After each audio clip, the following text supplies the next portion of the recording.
भारत की आजादी के बाद कई ऐसे क्षण हमें देखने को मिले हैं जहां पर भारत को पहले बैकवर्ड कंट्री कहा जाता था और ऐसे कुछ हमने काम किए हैं, सरकार ने कुछ इस तरीके के काम किए हैं कि बाद में वो एक डेवलपिंग कंट्री और अब फाइनली डेवलप्ड कंट्री की तरफ बढ़ रहा है। भारत के सबसे पहले उन प्रोजेक्ट्स के बारे में बात करें तो यहां पर आपको agriculture plan, industrial plan, Bhakra Nangal dam, न जाने कितने ऐसे प्रोजेक्ट देखने को मिलते हैं। लेकिन एक प्रोजेक्ट का सभी भारतीय को इंतजार था कि जो नदी जोड़ो परियोजना है या फिर वाटर इंटरलिंकिंग प्रोजेक्ट है, उसका प्लान तो न जाने कब से ही भारत सरकार ने बना रखा था, लेकिन इंप्लीमेंट यहां पर इसे नहीं किया कर पाया जा रहा था because of etcetera etcetera reason. लेकिन फाइनली अब वो घड़ी आ चुकी है जब हम लोग नदी जोड़ो परियोजना यानी वाटर इंटरलिंकिंग प्रोजेक्ट जो है रिवर्स का, उसको यहां पर इंप्लीमेंट करने वाले हैं। और यहां पर रिसेंटली ही राजस्थान और मध्य प्रदेश की सरकार ने एक एमओयू यानी कि मेमोरेंडम ऑफ अंडरस्टैंडिंग यहां पर साइन किया है। तो आज के इस वीडियो में हम लोग ये समझेंगे कि ये जो नदी जोड़ो परियोजना है या फिर रिवर वाटर इंटरलिंकिंग प्रोजेक्ट है वो एग्जैक्टली क्या है, हिस्टोरिकल बैकग्राउंड इसका क्या है, किस तरीके से अलग अलग नदियों को और ट्रिब्यूटरीज को जोड़ा जाएगा, जिन एरियाज में नदियों का पानी बहुत ज्यादा है वहां पर इस प्रोजेक्ट को इंप्लीमेंट करके उन एरियाज तक नहरों या कनाल के थ्रू किस तरीके से पानी को पहुंचाया जाएगा जहां पर पानी की कमी है, इरिगेशन वहां पर बहुत कम होता है, और किस तरीके के फायदे हमें इसमें देखने को मिल सकते हैं और क्या क्या चैलेंजेस आने वाले हैं। ये सारी चीजें आज के इस वीडियो में हम लोग डिटेल में और आसान भाषा में समझने की कोशिश करेंगे। Welcome to Chahal academy, this is Anubhav Deepani. तो देखिए, हाल ही में यहां पर हमको बेसिकली न्यूज देखने को मिली है कि यहां पर राजस्थान और जो मध्य प्रदेश की सरकार है उन्होंने यहां पर मॉडिफाइड जो रिवर लिंकिंग प्रोजेक्ट है उसको पूरी तरीके से पास कर दिया है। अब यहां पर अगर आप डिटेल में थोड़ा सा समझने की कोशिश करें न्यूज को, तो राजस्थान और मध्य प्रदेश की गवर्नमेंट जो है एक रिवाइज्ड प्रोजेक्ट है जिसे linking the eastern Rajasthan canal project यानी ईआरसीपी के नाम से जाना जाएगा,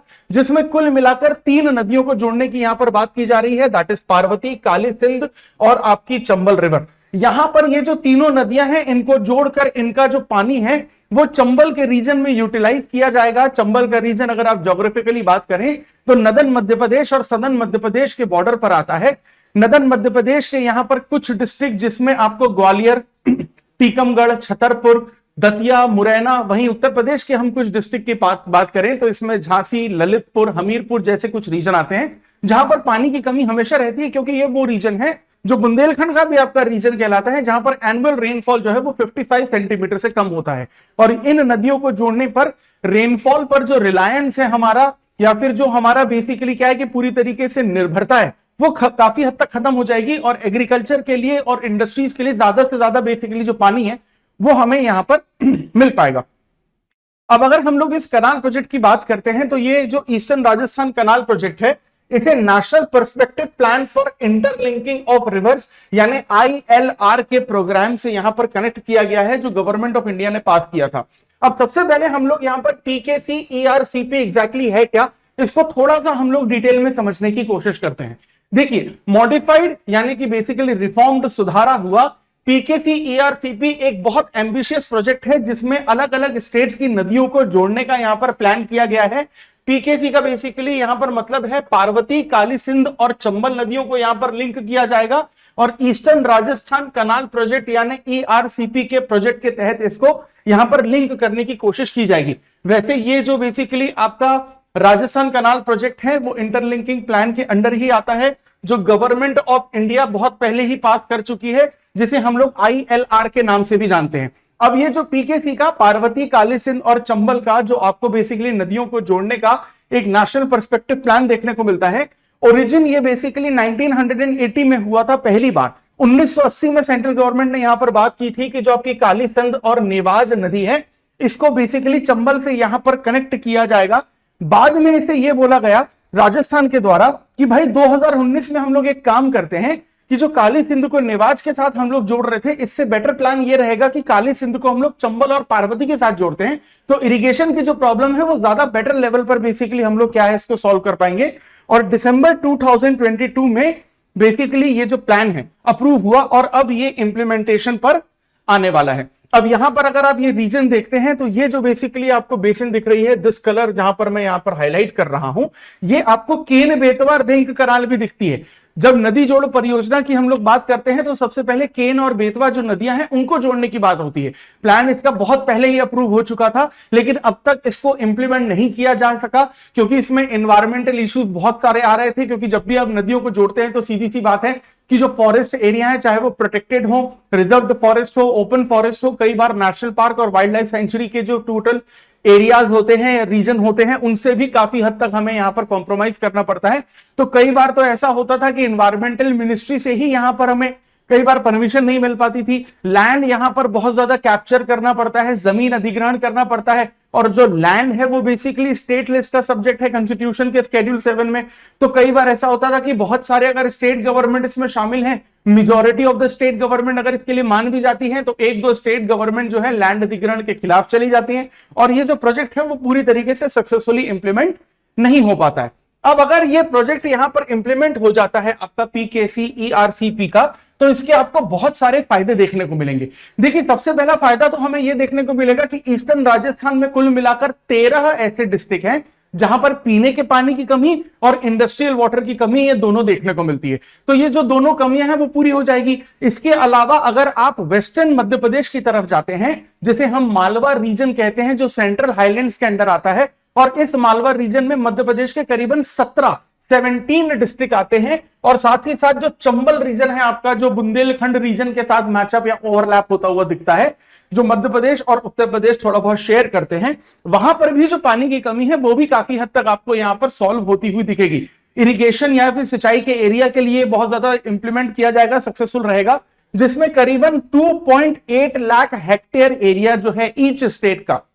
वहां पर आपको जो इरिगेशन की प्रॉब्लम है वो सॉल्व हो जाएगी, और जितने एरिया में हम लोग पानी पहुंचा पाएंगे वो करीबन आपका 5.6 लाख हेक्टेयर का एरिया रहेगा। अब ये जो बेसिकली आपका इंटरलिंकिंग ऑफ रिवर्स है, इस प्रोजेक्ट के अगर हम लोग थोड़ा सा हिस्टोरिकल बैकग्राउंड की तरफ जाते हैं, तो ये जो बेसिकली आपका IRL प्रोजेक्ट है, इसको आजादी से पहले सबसे पहले 1919 में आर्थर कॉटन ने यहां पर इसको इंप्लीमेंट करने की कोशिश की थी, इसको बेसिकली प्रपोज करने की कोशिश की थी, जो चीफ इंजीनियर थे उस वक्त के मद्रास प्रेसिडेंसी में। और 1982 में इंदिरा गांधी ने भी यहां पर इसको फिर आगे बढ़ाने की कोशिश की थी, और नेशनल वाटर डेवलपमेंट एजेंसी के द्वारा इसको आगे बढ़ाया गया था। 2002 में सुप्रीम कोर्ट ने भी सेंट्रल गवर्नमेंट को यह डायरेक्शन दिए थे कि ये जो नदियों को जोड़ने का प्लान है, ये आप 2003 में इसको स्टार्ट कर दीजिए और 2016 तक इसको कंप्लीट कर दीजिए, यानी आपको 13 साल के आसपास का वक्त दिया जाएगा, और ये बेसिकली पूरी तरीके से इंप्लीमेंट जो है वो हो जाना चाहिए। लेकिन ऑब्वियस सी बात है कि 2002 छोड़िए, लेकिन 2013 तक भी इंप्लीमेंट नहीं हुआ। तो सुप्रीम कोर्ट ने सरकार को यहां पर फिर से याद दिलाया 2012 में, और उन्होंने बोला कि भाई आपको जो प्रोजेक्ट के लिए गाइडलाइन दी गई थी वो गाइडलाइन जो है अपने आप तक फॉलो नहीं की है, 10 साल से ज्यादा का वक्त यहां पर हो चुका है। इसके बाद सुप्रीम कोर्ट की गाइडलाइन के बाद फाइनली 2014 में जो Ken Betwa river linking project है इसको अप्रूव किया गया, लेकिन एनवायरमेंट मिनिस्ट्री और एनवायरमेंटलिस्ट के रुकावटों की वजह से इसको आज तक सही ढंग से इंप्लीमेंट नहीं किया जा सका है। अब यहां पर आप बेसिकली क्या है कि दो तरीके के कंपोनेंट देख सकते हैं कि जब हम लोग यहां पर इंटरलिंकिंग वाटर सिस्टम की बात करते हैं तो यहां पर दो कंपोनेंट लेते हैं। पहले तो हम लोग जो हिमालयन रिवर है उसको लेते हैं कि हिमालय के रिवर्स को जोड़ना है, और हिमालय से जो नहीं निकलती है नदियां, यानी पेनिनसुलर प्लेटू से निकलती है, डेक्कन प्लेटू से निकलती है, उनको जोड़ने का काम यहां पर अलग पर्सपेक्टिव में देखा गया। यानी Himalayan component river linking project का अलग है, और पेनिनसुलर कंपोनेंट जो है वो रिवर लिंकिंग प्रोजेक्ट का अलग है। अब अगर हम लोग 2 मिनट के लिए ये समझे कि भाई ये जो नेशनल रिवर लिंकिंग प्रोजेक्ट है NRLP, इसका मतलब क्या है? देखिए, नेशनल रिवर लिंकिंग प्रोजेक्ट इस प्रोजेक्ट का एक नया नाम है, क्योंकि NRLP से पहले हम लोग इसे नेशनल पर्सपेक्टिव प्लान के नाम से जानते थे। और ये जो बेसिकली प्लान बनाया गया था वो इसलिए बनाया गया था कि देश में बेसिकली ऐसी 37 नदियां हैं जहां पर पानी की मात्रा बहुत ज्यादा है। तो अगर उन 37 नदियों को हम लोग जोड़ते हैं और कनाल से पानी वहां पर ट्रांसफर कराते हैं जहां पर पानी की कमी बहुत ज्यादा है, तो जो भी प्रॉब्लम है पानी से रिलेटेड, चाहे वो पीने की पानी की प्रॉब्लम हो, इंडस्ट्रियल वाटर की प्रॉब्लम हो, एग्रीकल्चर में इरिगेशन में जो हमें चाहिए रहती है चीजें उसकी प्रॉब्लम हो, या फिर इलेक्ट्रिसिटी की कमी हो, तो वहां पर हम लोग डैम्स बना सकते हैं, हाइड्रो इलेक्ट्रिक पावर प्लांट हम लोग वहां पर जनरेट कर सकते हैं। ये सारी की सारी जो प्रॉब्लम है सॉल्व करवाई जाएंगी। और 3000 से ज्यादा स्टोरेज डैम बनाने की जो यहां पर बात है